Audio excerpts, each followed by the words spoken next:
fils des mères encore vivantes, n'oubliez plus que vos mères sont mortelles. Je n'aurais pas écrit tout ça en vain si l'un de vous, ce soir, après avoir écouté mon chant de mort, est plus doux avec sa mère. Alors la question que je me pose, c'est pourquoi est-ce que vous avez attendu 30 ans pour vous lancer dans cette aventure de parler d'une maman, de la mort d'une mère? Est-ce qu'il y a un passage dans le livre d'Albert Cohen qui vous a particulièrement touché, qui vous a donné cette envie d'y aller? Alors, l'envie d'y aller, elle est dès le départ, c'est-à-dire que je rencontre ce livre il y a 30 ans, mais je passe mon temps avec ce livre parce que je me rends compte que sans le savoir, il est avec moi. Quand je dis sans le savoir, c'est-à-dire que je me dis un jour, il faudrait que je monte sur scène, puis 30 ans après, pendant 30 ans, je ne me dis pas quand est-ce que je le monterai. C'est un jour, je me dis, je suis mûr peut-être pour pouvoir monter sur scène avec un texte pareil. Alors, qu'est-ce qui m'a touché forcément dans ce texte? Dès le premier paragraphe, quand vous avez cette première phrase qui est « Chaque homme est seul, et tous se fient de tous, et nos douleurs sont une île déserte », on est dans une douleur extrême, dans un désarroi perdu, tout petit, tout seul. Et 5 phrases plus tard, vous avez « Surtout souris, n'oublie pas de sourire. Souris pour escroquer ton désespoir ». Donc, et là, je me dis, mais c'est moi, ça me rejoint totalement, c'est afficher comme ça un sourire dans les moments finalement les plus douloureux, les plus perdus. Je comprends, et puis plus je lis le livre, et plus j'avance dans le livre, et puis je me dis, ah, puis après je repasse des paragraphes, je stabilo-bosse, je reviens, je souligne, je coupe, je remonte, et puis je me rends compte que je vis avec, quoi. Voilà, et puis il y a ces 2 derniers paragraphes aussi. Je pense que vraiment ça nous soulage d'une chose aussi, que ce n'est pas un spectacle communautaire grâce au dernier paragraphe. C'est un hommage aux mamans de tous les pays, de toute la terre. C'est vrai que ça ça me parle aussi. Et puis juste avant, quand il s'adresse aux fils des mères encore vivantes, et c'est vrai que quand il dit, et moi j'ai beau me le dire chaque soir, je ne l'ai toujours pas compris, je ne l'ai toujours pas digéré, et j'ai toujours pas admis, quand il dit aucun fils ne sait vraiment que sa mère mourra, et tous les fils se fâchent et s'impatientent contre leur mère, les fous sitôt punis.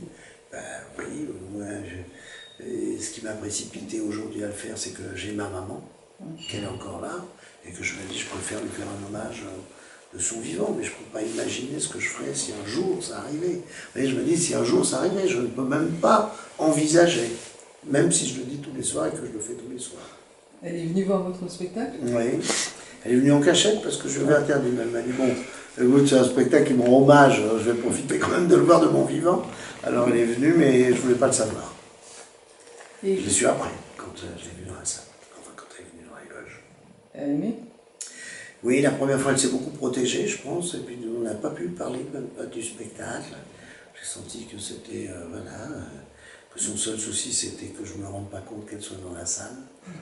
Et après, elle est revenue, une fois encore où je ne savais pas, et là j'ai vu qu'elle avait été versée, qu'elle avait posé.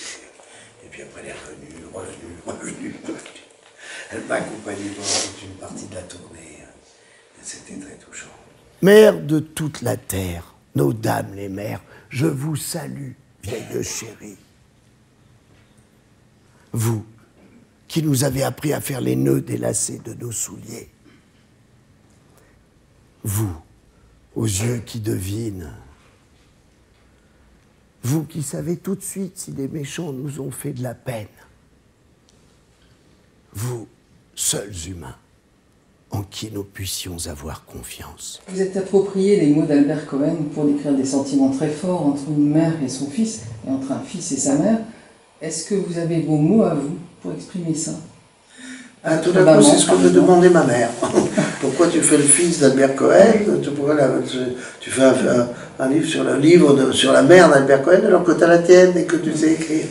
Parce que justement, ces mots, je dirais pas mieux, comme au chiffre et aux lettres. Pas mieux.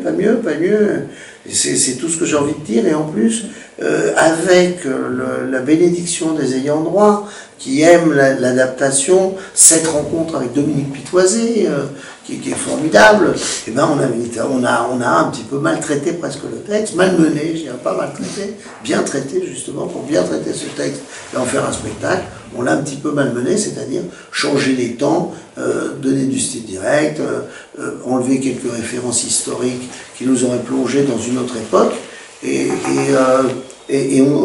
le but du jeu, et peut-être que c'est notre satisfaction aujourd'hui, où on ne sait pas qui parle.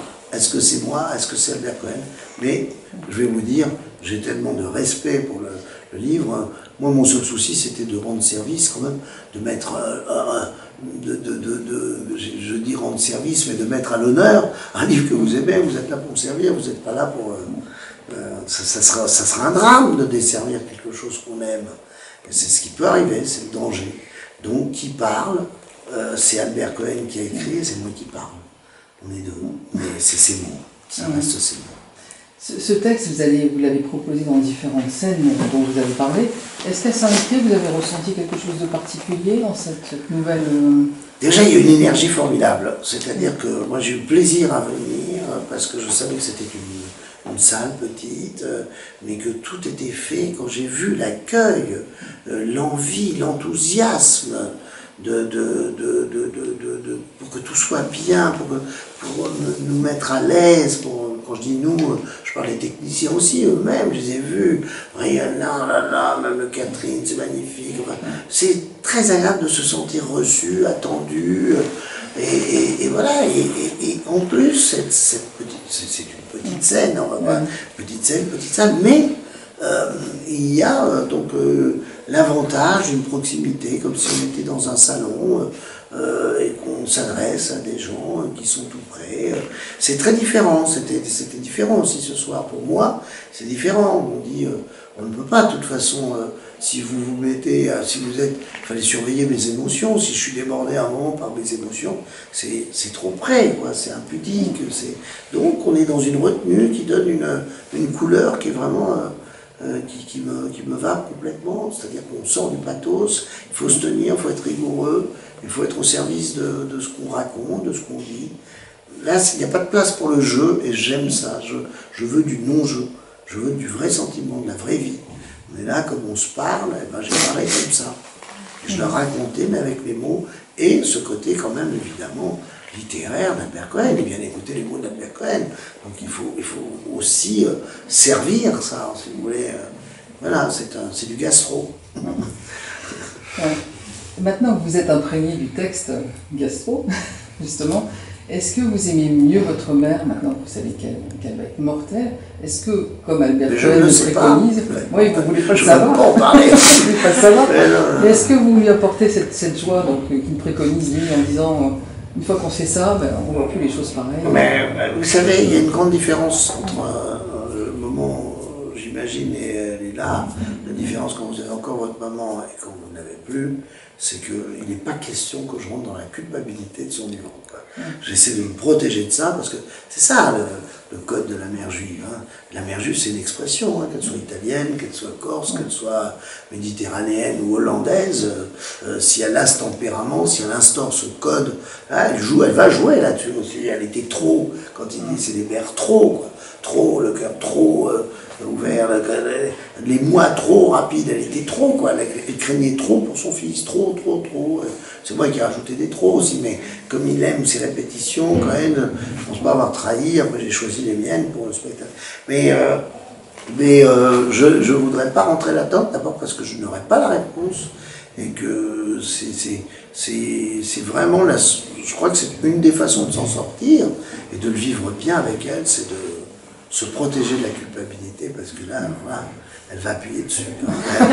Elle va appuyer sur le bouton. Et sans le vouloir, c'est comme ça. Et en même temps, elle va vous dire, mais je ne veux pas déranger, mais en même temps, qu'est-ce que je peux faire pour toi? C'est elle l'esclave, mais c'est elle qui tient les rênes. Hein. Quand on dit esclave, servante, pauvre, sainte poire, elle tient les rênes quand même. Et c'est merveilleux, mais c'est présent. Et donc, on n'aime jamais assez bien. C'est quand on se dit ça qu'on va tout faire pour aimer mieux. Mais si on se dit c'est quoi aimer mieux, on intellectualise trop. Moi, je préfère être aussi dans le sentiment direct. Dans la vie, c'est ce qu'on veut dire sur scène aussi. De ne pas trop laisser le cérébral et le mental vous bouffer, parce que moi j'aime aussi le charnel, le contact, l'instant, les silences. Pendant qu'il est temps, fils, pendant qu'elle est encore là, hâtez-vous. Car bientôt l'immobilité sera sur sa face. Imperceptiblement souriante, virginalement. Et ce travail de deuil que fait Albert Cohen, que vous faites aussi à travers ce que vous faites sur scène, est-ce que par rapport à votre père, qui n'est plus là, ça vous a aidé d'avoir joué ce spectacle, de continuer à jouer, et de puiser dans ce livre justement des forces peut-être Oui. Ça, c'est très intime. Et si ça ne m'aidait pas, pour répondre le plus simplement possible, je ne le ferais pas. Mais je pense que c'est une grande chance que j'ai dans ma vie de me retrouver sur scène avec ce texte-là et à ce moment de ma vie que je l'ai évoqué.